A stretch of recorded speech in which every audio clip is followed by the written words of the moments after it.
Welcome to Uma's home. இன்றைக்கி சூப்பரான சாஃப்டான ஹெல்த்தியான ஒரு சப்பாத்தி ரெசிப்பியும் அதுக்கு சைட் டிஷ்ஷும் தான் இன்றைக்கி காம்போவாக நம்ம பார்க்க போகிறோம். முள்ளங்கி சப்பாத்தியும் ட்ரை பட்டாணி வச்சு ஒரு கிரேவி பண்ணியிருக்கேன். அதையும் தான் இன்றைக்கி நம்ம வீடியோவில் பார்க்க போகிறோம். இது ரொம்ப டேஸ்ட்டாகவும் சாஃப்டாகவும் இருக்குங்க. இதுக்கு நான் ஒரு 3/4 கிலோ இருக்கும் கோதுமை மாவு எடுத்திருக்கேன். உங்களுக்கு எவ்வளோ தேவையோ நீங்கள் எடுத்துக்கோங்க. என் சேனலை இப்போ தான் நீங்கள் ஃபர்ஸ்ட் டைம் பார்க்குறீங்கன்னா சப்ஸ்கிரைப் பண்ணிக்கிட்டு பக்கத்துலேயே ஒரு பெல் ஐக்கான் வரும், அதையும் கிளிக் பண்ணி ஆளுங்கிற ஆப்ஷன் கொடுத்துக்கோங்க. அப்போ தான் நான் போடுற வீடியோஸ் எல்லாம் உங்களுக்கு நோட்டிஃபிகேஷனில் உடனுக்குடனே வரும். இப்போ இந்த 3/4 கிலோ இருக்கிற கோதுமை மாவுக்கு நான் மீடியம் சைஸ் முள்ளங்கி 3 எடுத்திருக்கேன். 3 எடுத்துகிட்டு தோல் செதுக்கிட்டு நான் கேரட் துருவுறதில் துருவிட்டு அதில் சேர்க்குறேன். அந்த முள்ளங்கியில் இருக்க தண்ணியோடவே நம்ம சேர்த்துக்கணும். நீங்கள் தண்ணியை பிழிஞ்சிட்டு சேர்க்க வேண்டாம். அப்போ தான் அது நல்லா சாஃப்டாக டேஸ்ட்டாக இருக்கும். இதுக்கு தேவையான அளவு உப்பு சேர்த்துக்கலாம். நான் இதில் கொஞ்சமாக ஆயில் சேர்த்துருக்கேன். ஆயில் ஒரு மாய்ஸருக்கு தான் ஒரு மாதிரி சாஃப்டாக இருக்கும் இன்னமுங்கிறதுக்காக நான் கொஞ்சம் ஆயில் சேர்த்துருக்கேன். டயட் இருக்கவங்க வேணால் ஸ்கிப் பண்ணிக்கோங்க. இதில் நான் கஸ்தூரி மேத்தி சேர்த்துருக்கேன். ஃப்ரெஷ்ஷாக வெந்தயக்கீரை கிடைச்சாலும் சேர்த்துக்கலாம், இதுவும் ஆப்ஷனல் தான். வெந்தயக்கீரையோ இல்லை இந்த மாதிரி கஸ்தூரி மேத்தியோ கிடைக்கலன்னா நீங்கள் அதை ஸ்கிப் பண்ணிவிட்டு வெறும் முள்ளங்கி மட்டும் சேர்க்கலாம். என்கிட்ட கஸ்தூரி மேத்தி நிறையா இருந்துச்சு அப்படிங்கிறதுனால நான் எப்பயுமே இதில் சேர்த்துக்குவேன். இல்லைன்னா கூட நானும் வெறும் முள்ளங்கியை போட்டு சப்பாத்தி செஞ்சுருவேன். ரொம்ப நல்லா இருக்குங்க. இப்போ ஃபஸ்ட்டு நீங்கள் என்ன பண்ணுங்கள், அந்த முள்ளங்கியில் இருக்க தண்ணியிலே இந்த மாவை நல்லா பிசைஞ்சுக்குங்க. கொஞ்சம் கூட கட்டி இருக்கக்கூடாது. அந்த முள்ளங்கி நல்லா அந்த கோதுமை மாவில் ஒரு நல்ல கோட்டிங் ஆகணும். அதாவது கட்டியாக அங்கங்கே இல்லாமல் எல்லா மாவுலையுமே அப்படியே படுற மாதிரி நம்ம அப்படியே உதுத்து விட்டுக்கணும். அடியில் இருக்கிற மாவு வரைக்கும் நல்லா பெசருங்க. இங்கே பாருங்கள், இப்போ முள்ளங்கி உதிரியாக கிடக்கிறது நமக்கு தெரியும். இந்த ஸ்டேஜில் நம்ம லைட்டாக தண்ணி ஊற்றி நம்ம பிசைஞ்சோன்னா எல்லா சப்பாத்திலையுமே முள்ளங்கி படுற மாதிரி இருக்கும். நம்ம அப்படியே போட்டு கட்டியாக பிசைஞ்சிட்டோம்னா சிலதில் நிறையா இருக்கும், சிலதில் கம்மியாயிடும். என்னோடய சேனலோட கம்யூனிட்டி டேபில் நான் கிச்சன் டிப்ஸு, குக்கிங், விலாக் என்ன அதிகமாக போடன்னு கேட்டிருந்தேன். குக்கிங்க்கு நிறையா ஓட்டிங் வந்துருந்துச்சு. ரொம்ப தேங்க்ஸ் எனக்கு ஓட் பண்ண எல்லாருக்குமே. கம்யூனிட்டி டேபில் நான் கேட்குற கொஷின்ஸ்க்கெல்லாம் நிறைய பேர் ஆன்சர் பண்ணுறீங்க, ஓட்டிங் கொடுக்குறீங்க. எனக்கு ரொம்பவே சந்தோஷமாக இருக்குது. அது மாதிரி என்னோடய சேனலை சப்ஸ்கிரைப் பண்ணாமல் பார்க்குறீங்க நிறைய பேர்.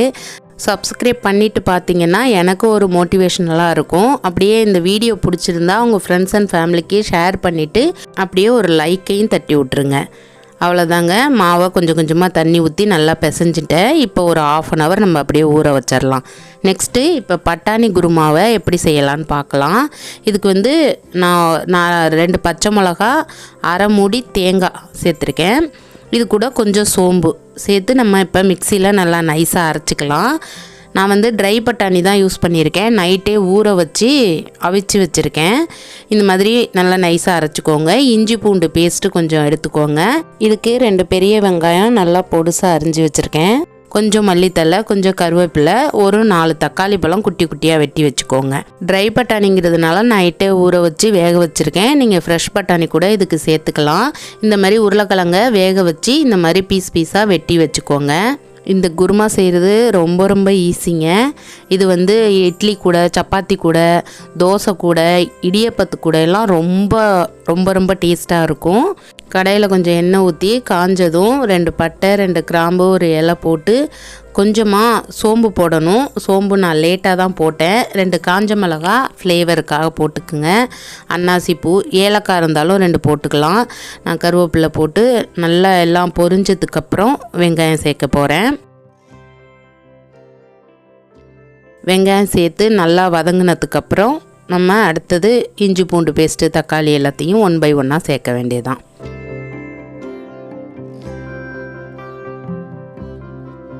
நான் தாளிக்கும் போது சோம்பை மிஸ் பண்ணிட்டேன்னு சொன்னேன்ல, அதுக்காக நடுவில் கொஞ்சமாக ஆயில் போட்டு சோம்பை மட்டும் பொரிய விடுறேன். பொரிஞ்சதுக்கப்புறம் எல்லாத்தையும் சேர்த்து வதக்கிக்கிட்டேன். இந்த குருமாவுக்கு கொஞ்சம் சோம்பு சேர்த்து தாளித்தோன்னா ரொம்ப டேஸ்ட்டாக இருக்குங்க. இப்போ நல்லா வெங்காயம் வதங்கிருச்சு.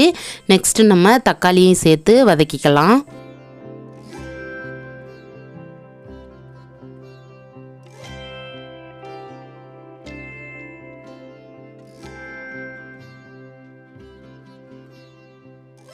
தக்காளியும் நல்லா வதங்கிருச்சுங்க. இந்த டைமில் நம்ம ஒரு 1.5 ஸ்பூனு இஞ்சி பூண்டு பேஸ்ட்டு அது கூட சேர்த்துக்கலாம். இஞ்சி பூண்டோட ரா ஸ்மெல் போனதுக்கப்புறம் நம்ம மசாலா ஐட்டத்தை சேர்த்துக்கலாம்.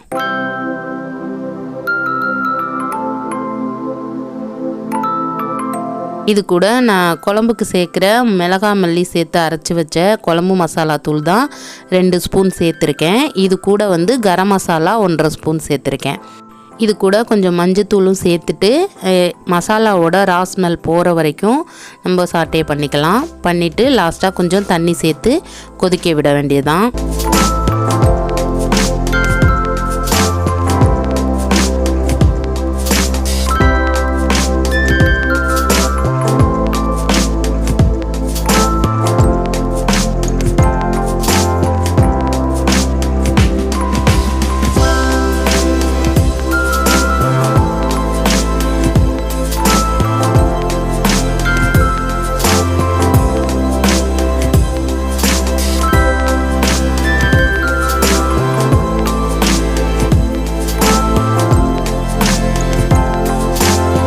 தண்ணி விட்டு நல்லா கொதிச்சதுக்கப்புறம் நம்ம இப்போ அரைச்சி வச்சுருக்க பச்சை மிளகா தேங்காய் பேஸ்ட்டை இது கூட சேர்த்துடலாம்.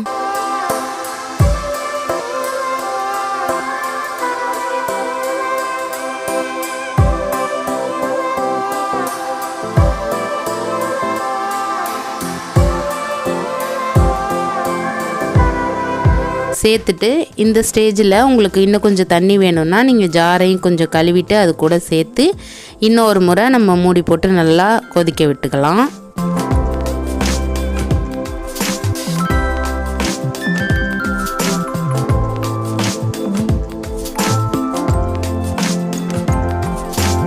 இப்போ நல்லா கொதி வந்துருச்சுங்க. இந்த ஸ்டேஜில் நம்ம கொஞ்சமாக உப்பு சேர்த்துட்டு நம்ம வேக வச்சுருக்க பட்டாணியையும் உருளைக்கிழங்கையும் இது கூட சேர்த்து கொஞ்சம் நேரம் கொதிக்க வச்சு இறக்க வேண்டியதான். நான் பட்டாணி ஊற வச்சு வேக வச்சதுனால கொஞ்சமாக பட்டாணியில் உப்பு சேர்த்து வேக வச்சேன். அதனால் தேவையான அளவு நான் உப்பு போட்டிருக்கேன். நீங்களும் அது மாதிரி பார்த்து சேர்த்துக்கோங்க.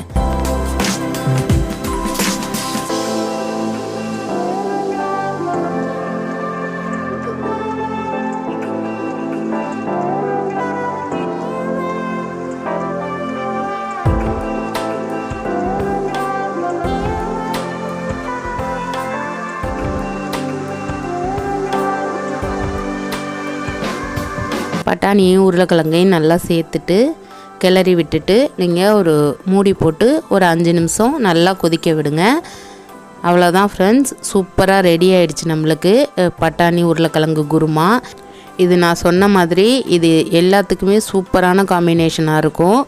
இதை நீங்கள் ஸ்கூலுக்கு போகிற பசங்களுக்கு சப்பாத்தி பூரி கூட செஞ்சு இதை கொடுத்து பாருங்கள். ஈவினிங் டிஃபன் பாக்ஸு காலியாக தான் வரும். ரொம்ப டேஸ்ட்டாக இருக்கும். இது ரொம்பவும் ஹெல்த்தியும் கூட. குருமா நம்மளுக்கு ரெடி ஆகிடுச்சுங்க. அடுத்தது மாவு ஊற வச்சு 1/2 மணி நேரம் ஆயிடுச்சு. இப்போ இது மாதிரி நான் பால் எடுத்துகிட்டு நான் அரிசி மாவு தான் மேல் மாவு போட்டிருக்கேன். அது எனக்கு திரட்டுறதுக்கு ரொம்பவே ஈஸியாக இருக்குது. இது மாதிரி ரவுண்ட் ஷேப்பில் ரொம்ப தின்னாக இல்லாமல் ஓரளவு திக்காக போடுங்க. அப்போ தான் சப்பாத்தி நல்லா சாஃப்டாக கிடைக்கும்.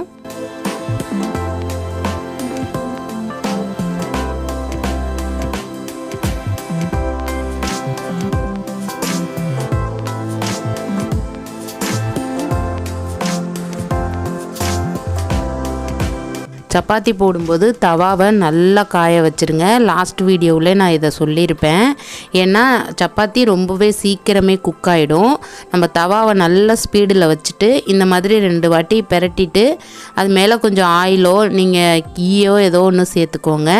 சேர்த்துட்டு போட்டோம்னா ரொம்பவே சாஃப்டான சப்பாத்தி நம்மளுக்கு கிடைக்கும். இது உங்கள் எல்லாருக்குமே ரொம்ப பிடிச்சிருக்கும்னு நினைக்கிறேன். இதை செஞ்சு பார்த்துட்டு எப்படி இருந்துச்சுன்னு கமெண்ட்ஸில் மறக்காமல் உங்களோட கருத்தை சொல்லுங்கள். இன்னொரு டிஃப்ரெண்ட்டான வீடியோவோடு உங்களை சந்திக்கிறேன். தேங்க்யூ.